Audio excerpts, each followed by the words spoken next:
Mesdames et messieurs, bonsoir, ravi de vous retrouver. Une nouvelle édition de Direct pour ce mercredi 9 février 2022. L'édition d'aujourd'hui sera consacrée à la diplomatie égyptienne et à son histoire. On va commencer par un premier reportage parlant des réalisations de la diplomatie égyptienne depuis l'arrivée du président Abdel Fattah el-Sisi au pouvoir. La diplomatie égyptienne a réussi, depuis l'arrivée au pouvoir du président Abdel Fattah el-Sisi en juin 2014, à réaliser un nouveau bond à tous les niveaux pour renforcer le rôle de l'Égypte sur les plans régionaux et internationaux. Pendant les dernières années, l'Égypte a tenu à établir des relations bien équilibrées avec tous les pays du monde, raison pour laquelle le président el-Sisi a été soucieux de participer aux sommets et aux instances régionales et internationales, sans compter les visites que le chef de l'État a effectuées afin de servir les intérêts de l'Égypte sur les plans politiques et économiques. Un reportage.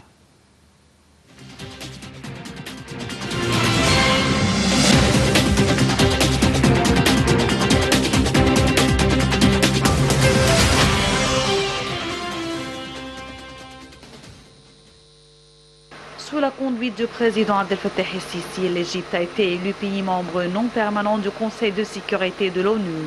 L'Égypte a également présidé le comité contre le terrorisme du Conseil de sécurité et grâce à la diplomatie égyptienne, l'Égypte était également chef du comité des chefs d'État et de gouvernement africain sur le changement climatique et membre du Conseil de paix et de sécurité de l'Union africaine et a présidé cette dernière. Pendant les dernières années, l'Égypte a tenu à établir des relations bien équilibrées avec tous les pays du monde. Quant aux questions régionales au Moyen-Orient, l'Égypte a adopté des positions constantes vis-à-vis de la crise syrienne, les dossiers libyens, yéménites, irakiens et palestiniens.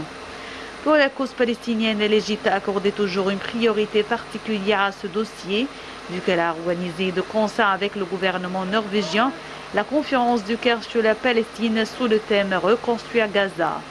Concernant la crise syrienne, l'Égypte a déployé des efforts assidus pour stopper l'effusion du sang syrien, raison pour laquelle l'Égypte a parrainé la conférence du Caire de l'opposition syrienne. L'Égypte héberge toujours les réfugiés syriens dont le nombre s'élève à 500 000 personnes. Elle œuvre à leur consentir l'appui et les services nécessaires à l'instar des citoyens égyptiens. S'agissant du dossier libyen, l'Égypte a lancé en 2014 une initiative qui repose sur 3 principes, à savoir le respect de l'unité et de la souveraineté de la Libye sur ce territoire, la non-ingérence dans les affaires internes libyennes, le maintien de l'indépendance politique de la Libye.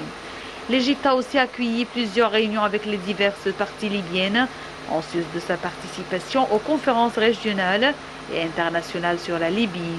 Pour ce qui est du dossier yéménite, l'Égypte a toujours souligné son appui à la légitimité yéménite, à un règlement pacifique et à la tenue d'un dialogue national pour parvenir à une solution consensuelle.